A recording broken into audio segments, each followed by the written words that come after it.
Welcome to another Cream Rises Up bite-size episode. End-to-end encryption is currently playing a crucial role in protecting user privacy from all, including those who provide the platforms that we rely upon in our day-to-day activities. However, governments are attacking tech companies for giving criminals a safe place for their communication, while the companies say they are protecting privacy. Leaders of several European nations and others are trying to impose a restriction on end-to-end privacy under the guise of protecting children and warding off criminal activities. But there is more to this than meets the eye.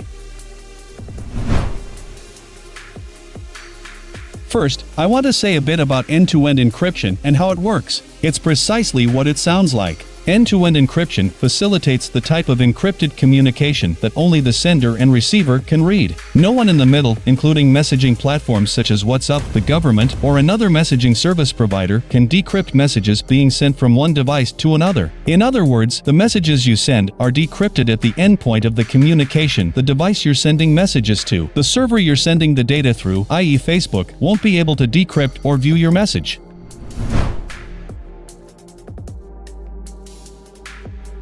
Often the argument for curtailing end-to-end encryption revolves around crippling criminals and ensuring children's safety, but there is a catch. While the reasoning made by various governments might make sense to a certain extent, there's always a question mark regarding their full intentions. Do they care about the crimes that may be hidden because of end-to-end encryption, or are they crying foul in order to serve a bigger agenda, having the power to easily spy on people? It's not far-fetched to conclude that both seem likely to be true. The UK government, for instance, is determined to undermine the use of encryption for years now.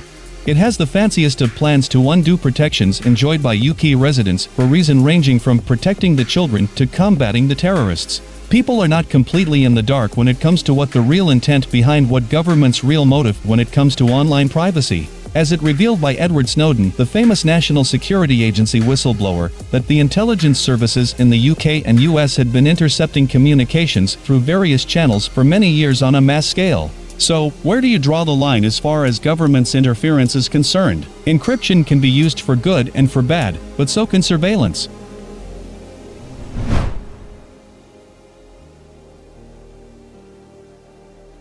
In order to appease those who are in favor of the current implementation of end-to-end encryption, some governments propose to force internet companies to create a backdoor. This of course enables law enforcement agencies to access the data exchanged by certain people suspected of engaging in terrorist or criminal activities. This proposal definitely poses a massive risk. What if this powerful tool falls into the wrong hands? If a cybercriminal somehow gets hold of the secret key used to facilitate secure data transaction, they could have access to all of your private pictures, messages, etc., and do who knows what with them. And that's why creating a backdoor could be even more dangerous than concerns about standard encryption.